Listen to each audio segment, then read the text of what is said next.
In the heart of the Citadel, strength is the only law. To the giant Krell, a human's tiny pet was nothing more than a joke. But laughter turned to terror when the station's deadliest secret escaped. The poisoned Fangbeast was freed at IT wasn't just a beast, it was a biological nightmare. 10 feet of scales, fangs, and pure venom. The Krell warriors froze. They watched as the monster spotted its first victim, the smallest, softest target in the room. They thought the cat was dead. They didn't know that on Earth, even the cute ones are born killers. One strike. 1 second. The toy had just done what an army of giants couldn't. The Citadel was the largest space station in the galaxy. It was a cold, gray world made of heavy metal and glowing lights. This station was home to the Krell, a race of giant warriors. The Krell were 8 feet tall, with skin like stone and 4 powerful eyes. They valued strength above everything else. In their world, if you were small, you were nothing. Among these giants lived a human named Leo. He was a simple engineer who fixed the station's massive engines. Leo was small compared to the Krell, but he was fast and smart. However, the Krell did not respect him. To them, humans were a weak species from a soft planet. Today, Leo was sitting in the main mess hall, drinking his coffee. On the table next to him, sitting on a soft blue cushion, was Luna. Luna was a small, orange tabby cat. She was currently curled into a perfect circle, fast asleep and purring softly. A group of Krell warriors, led by a commander named Vax, walked toward Leo's table. Their heavy footsteps made the floor shake. Vax looked down at Luna and let out a deep, thundering laugh. The sound was like rocks grinding together. "Tell me, human Leo," Vax said, his voice echoing in the hall. "Why do you bring this useless piece of fur to our station? Is this your lunch, or did you bring a toy to keep you from crying?"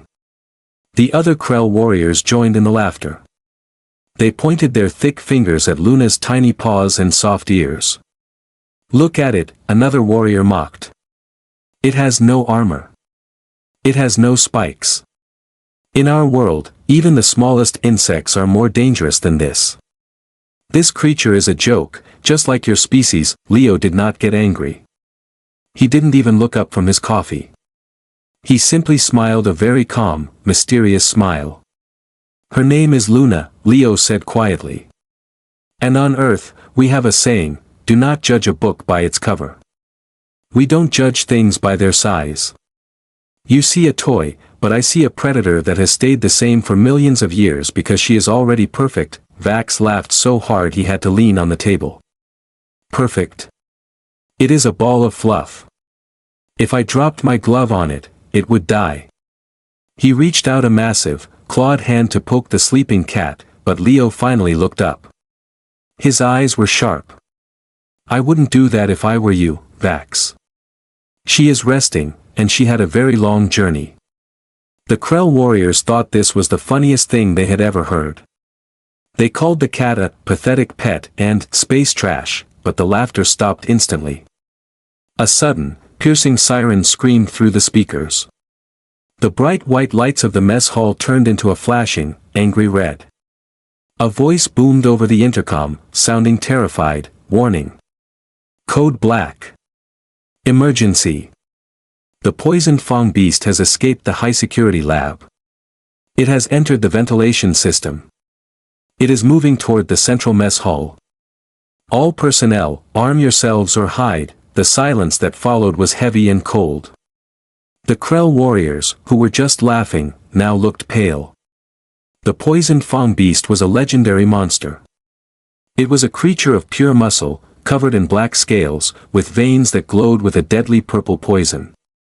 Its 4-inch fangs could bite through steel, and its venom could kill a giant Krell in less than 10 seconds. Suddenly, the heavy steel blast doors at the end of the hall began to bend. Something was hitting them from the other side with incredible force. Bang! Bang! Crash! The doors flew off their hinges and hit the floor with a deafening sound. Out of the dark smoke stepped the Fangbeast. It was 10 feet of pure nightmare. It hissed, and green poison dripped from its mouth, sizzling on the floor. The Krell warriors pulled out their plasma guns, their hands shaking. They retreated behind the tables, leaving Leo and Luna in the middle of the room. The beast turned its glowing eyes toward the center of the hall. It roared, a sound that made the walls vibrate. Everyone was frozen in terror, waiting for the slaughter to begin. But in the middle of the chaos, on her soft blue cushion, Luna did not move. She did not run. She simply twitched one small, orange ear in her sleep, completely unaware that the galaxy's deadliest monster was standing right in front of her. The atmosphere in the mess hall changed from cold fear to absolute horror. The poisoned Fangbeast stood at the entrance, its massive body blocking the light from the hallway. It was a creature designed for one thing, killing. Its skin was covered in thick, black scales that were harder than stone, and through those scales, you could see veins glowing with a toxic, bright purple fluid. Every breath the beast took sounded like a low, wet growl, and a thick, green gas puffed out of its nostrils.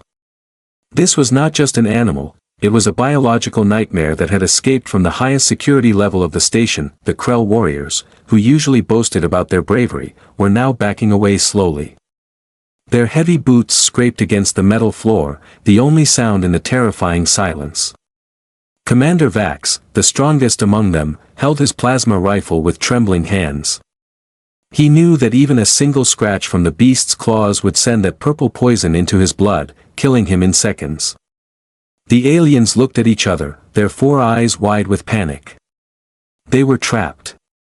The emergency doors were locked, and the only thing standing between them and the beast was a long stretch of open floor and a single dining table. On that table sat Leo and his cat, Luna. Leo had not moved an inch. He sat with his back to the monster, his hand still resting near his cold cup of coffee. To the Krell, it looked like Leo had simply given up. They thought he was frozen in terror, waiting for the end. But the most confusing part was Luna. The orange cat was still curled up on her cushion. Her chest rose and fell in a slow, rhythmic motion. She was in a deep, peaceful sleep, completely unaware that a 10-foot killing machine was sniffing the air just a few meters away. To the Krell, this was a death sentence. They felt a strange mix of pity and anger. Why was the human so calm? Why was the cat so stupidly brave? The Fangbeast tilted its head, its glowing red eyes focusing on the small orange shape on the table. It ignored the giant Krell warriors hiding behind the pillars. To a predator, the easiest prey is always the first target. It began to move. It didn't run, it slithered forward like a giant shadow. Each step was silent, which was impossible for a creature of its size. The purple light from its veins cast an eerie glow on the walls as it got closer and closer to the sleeping cat. The Krell held their breath. Vax whispered into his comms, "We have to do something. That beast will shred that tiny creature in a heartbeat." But no one moved. The fear was too great that as the Fangbeast reached the edge of the table, it stopped. It lowered its head, its hot, poisonous breath blowing Luna's orange fur. The green drool from its fangs dripped onto the metal floor, hissing and eating away at the surface. The beast opened its mouth wide, revealing rows of jagged, black teeth. It was preparing to deliver a bite that would snap the table, and the cat, in half. The Krell warriors closed their eyes, unable to watch the pathetic toy get crushed. Even the station's security cameras seemed to freeze in anticipation of the blood, but then, something strange happened. Just as the beast opened its jaws to strike, Luna's tail gave a sharp, sudden flick. It hit the beast right on its nose. It was a tiny movement, like a person swatting a fly in their sleep. The Fangbeast flinched back, surprised by the sudden contact. For a moment, the monster looked confused. It had never been touched by something so small and so soft. It growled deeper this time, a sound that vibrated in the chests of everyone in the room. It raised a massive, clawed paw, high into the air. The claws were like poisoned daggers, ready to come crashing down. The suspense was so thick it felt like the air had turned to lead. Everyone knew that in the next second, the cat would be gone. The giant, poisoned claw hung in the air like a heavy blade, ready to crush the life out of the small orange creature. The Krell warriors stared with all four of their eyes, their hearts beating like drums against their ribs. They were sure they were about to see a bloodbath. Commander Vax even turned his head away, unable to watch the useless pet get destroyed. The Fangbeast let out a final, bone-chilling hiss, and then, with the speed of a falling star, it brought its massive weight down. The air in the room seemed to scream as the beast lunged forward, its jaws snapping shut and its claws cutting through the air toward the cushion that in that exact microsecond, something impossible happened. To the giant aliens, it looked like a blur of orange light. Luna did not stand up, and she did not run away. Instead, her body reacted with the ancient, lightning-fast instincts of a predator born on a high-gravity world. As the Fangbeast's face came within inches of her, Luna's eyes snapped open for a fraction of a second, not with fear, but with a cold, glowing intensity.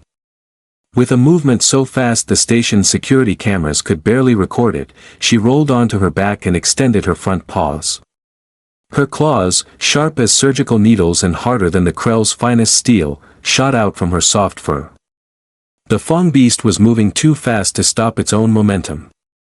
As it flew over the table, Luna's paws moved like twin lightning bolts. She didn't strike the beast's armored back or its thick legs.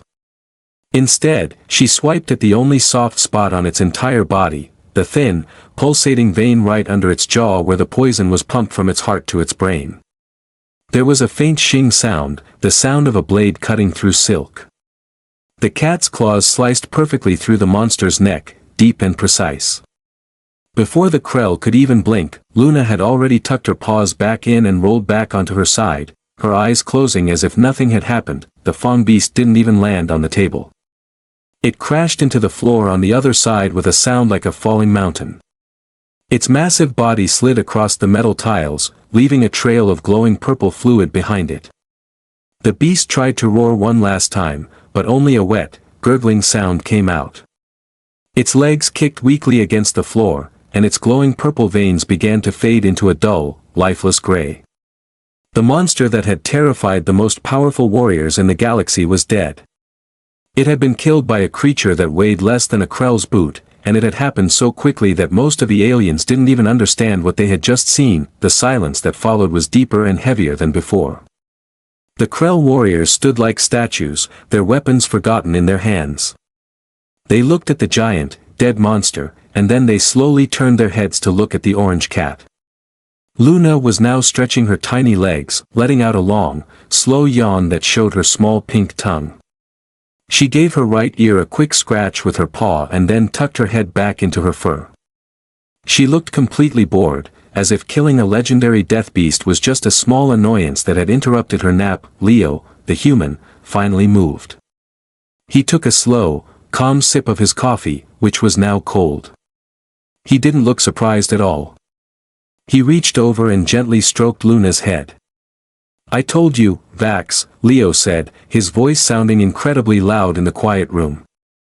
"On Earth, we don't judge things by their size. You saw a toy, but you were looking at a master of the hunt.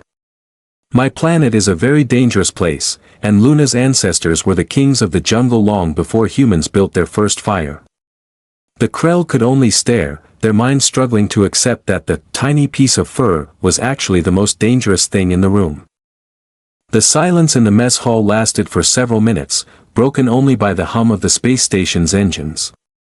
Finally, the heavy thud of metal boots signaled the arrival of the Krell's elite scientific medical team. They arrived with hovering scanners and glowing drones, ready to treat the wounded or contain the monster. But when they saw the legendary Fangbeast lying motionless on the floor, their four eyes blinked in total confusion. The lead scientist, a tall alien named Dr. Zare, pushed through the crowd. He looked at the dead beast, then at the shaking warriors, and finally at the small orange cat sitting calmly on the table. Doctor Zare didn't believe the stories the soldiers were whispering. He ordered his drones to perform a full biological scan of the Fangbeast.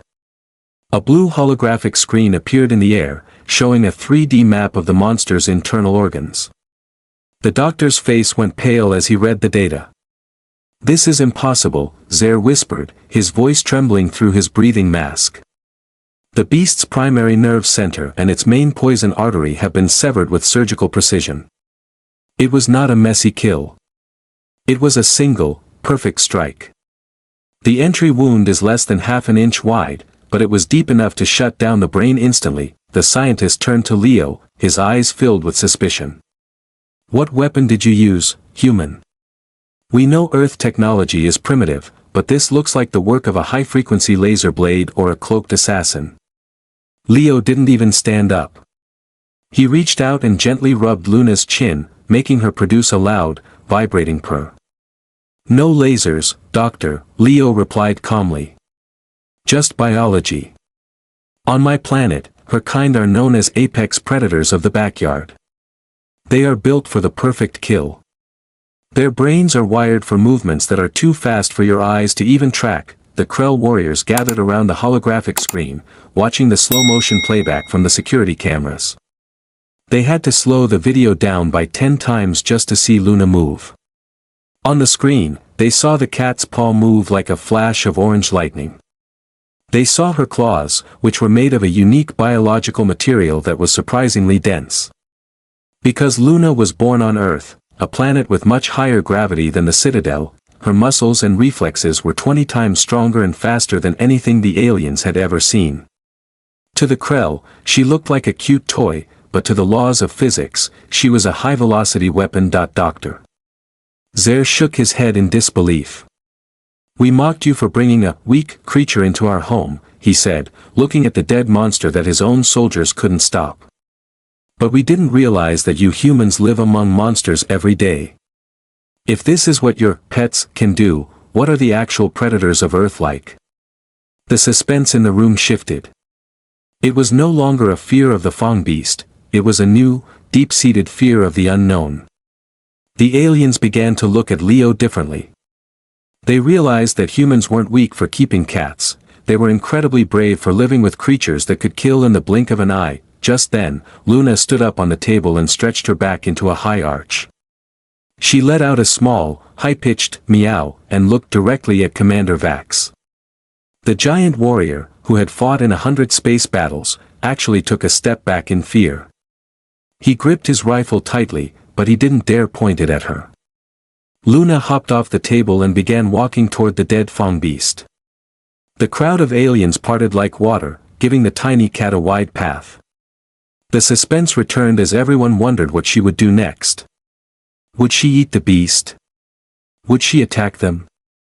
Instead, Luna simply sniffed the beast's cold nose, looked disappointed that it wasn't moving anymore, and began to clean her paw with her tongue, showing the entire room that she was the true master of the Citadel. The news of what happened in the mess hall moved through the Citadel like a powerful electric shock. Within an hour, every alien on the station had seen the blurry security footage of the Orange Death. The Krell warriors, who usually talked about their own strength, were now whispering in dark corners. They didn't call Luna a toy anymore. Now, they called her the furry assassin or the Earth demon. Rumors began to grow. Some aliens claimed the cat was a genetically modified monster, while others whispered that humans were secretly the most dangerous species in the galaxy because they kept such killers as friends. The High Council of the Krell, a group of 5 ancient and massive leaders, was not happy. They sat in their giant floating chairs in the Great Hall, watching the video of Luna killing the Fangbeast over and over again. They were worried. If a tiny creature from Earth could kill their deadliest biological weapon in 1 second, what else were the humans hiding? They sent a squad of armored guards to Leo's quarters. The guards didn't kick the door down like they usually did. Instead, they knocked very quietly and waited. When Leo opened the door with Luna sitting on his shoulder, the guards actually took 2 steps back, their hands hovering near their weapons. Leo and Luna were taken to the Great Hall. The atmosphere was heavy with suspense. Hundreds of Krell stood on the balconies, looking down at the small human and his even smaller cat. The High Council leader, a giant Krell with golden armor, leaned forward. His voice was like a deep earthquake. "Human Leo, he began, "You have brought a Class A predator onto this station without a permit. Our scanners show that this creature, this cat, has a reaction time that breaks our laws of physics. We believe you are using this animal as a secret weapon to spy on the Krell Empire." Leo looked up at the giant council members and laughed softly. It was a brave thing to do in a room full of giants. "She isn't a weapon," Leo said, his voice calm and steady. "She is a companion. On Earth, we have lived with cats for thousands of years. We didn't build them, nature did. You are afraid of her because you only understand power through size and armor.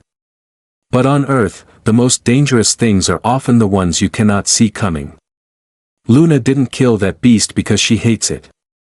She killed it because it was in her way while she was trying to sleep." The council members looked at each other, their faces filled with doubt. The suspense grew as the leader pointed a long, bony finger at Luna. "We cannot allow such a dangerous mystery to stay on our station. We have decided to take the creature into our labs.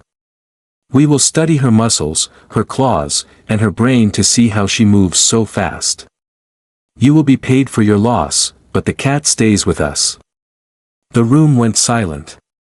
The guards moved forward to grab Luna. Leo's smile disappeared, and his eyes turned cold. For the first time, the Krell saw the Deathworld fire in a human's eyes. "That I wouldn't do that," Leo said, and his voice was lower than the council leaders. He didn't move, but the air in the room felt like it was about to explode. Luna, sensing Leo's shift in mood, stopped purring. She stood up on his shoulder, her back arched, and her eyes turned into thin, golden slits.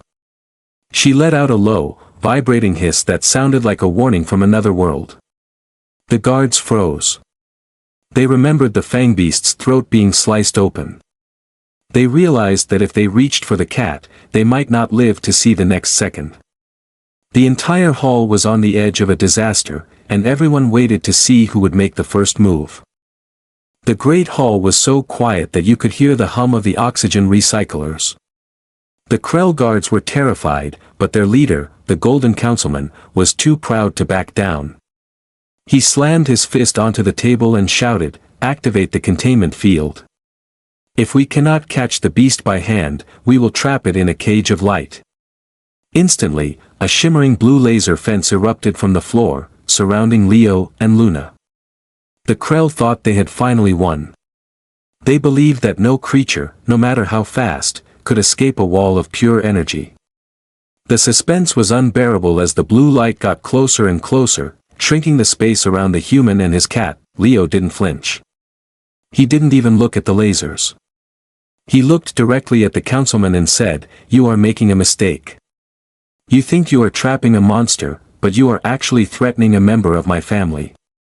And on Earth, we have a very special bond with our cats. They aren't just pets, they are our protectors, and we are theirs."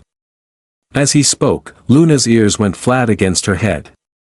Her tail, which usually moved slowly, was now whipping back and forth like a snake.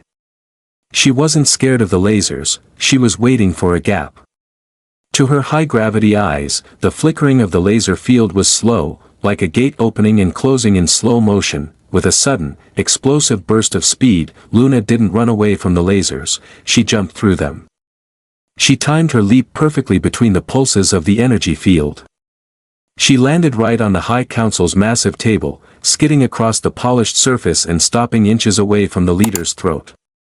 Her claws were out, and a low growl rumbled in her chest that sounded like a miniature thunderstorm.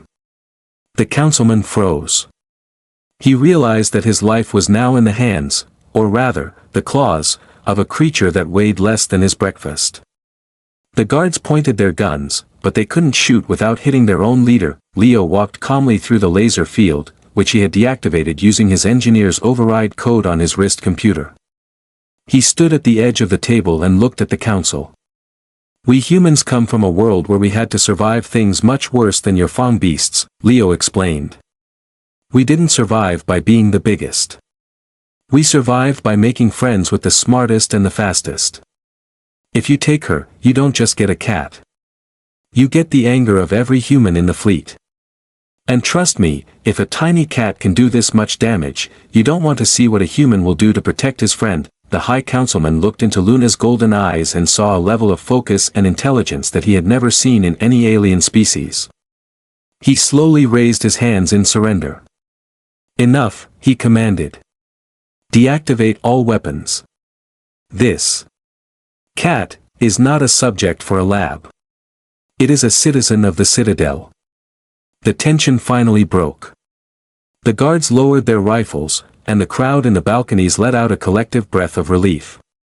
The council realized that the bond between a human and their animal was something more powerful than any technology or weapon they possessed. From that day on, everything changed on the Citadel. Leo and Luna were no longer seen as a weak engineer and his toy. Instead, they were respected as a legendary team. The Krell even built a small, gold-plated cushion for Luna in the main control room, where she could nap in peace. No one ever dared to make fun of her orange fur or her tiny paws again. In fact, the Krell warriors started carrying small laser pointers as offerings to the cat, hoping to stay on her good side. The story of the Tiny Slayer spread across the stars, teaching every alien race a very important lesson: never laugh at a human's pet, because on a death world like Earth, even the smallest friend is a deadly protector.